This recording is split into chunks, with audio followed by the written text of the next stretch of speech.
इतर काही बातम्यांचा सुद्धा आपल्याला आढावा घ्यायचा. बातमी ठाण्यातून आहे. ठाण्यामध्ये प्रमोद गोगावले यांच्या समर्थनार्थ नागरिक रस्त्यावर उतरलेत. घराणेशाही न चालवता नव्या चेहऱ्यांना संधी देण्याची मागणी यावेळी करण्यात आली. प्रमोद गोगावले शिवसेनेतून निवडणूक लढवण्यास इच्छुक आहेत. नागरिकांची गोगावलेंच्या समर्थनार्थ घोषणाबाजी सुद्धा यावेळी करण्यात आली आहे.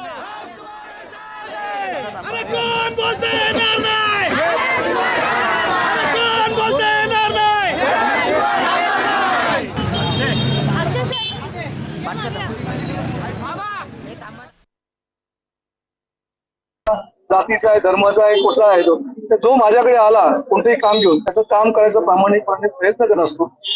मला विरोध कोणाला नाहीये, परंतु जेव्हा आपण 25 वर्ष संघटनेत काम करत असतो त्यावेळेस एखाद्या पक्षाच्या कार्यकर्त्याला एक इच्छा असते की मला कुठे ना कुठे महापालिकेमध्ये नेतृत्व काही संधी मिळावी.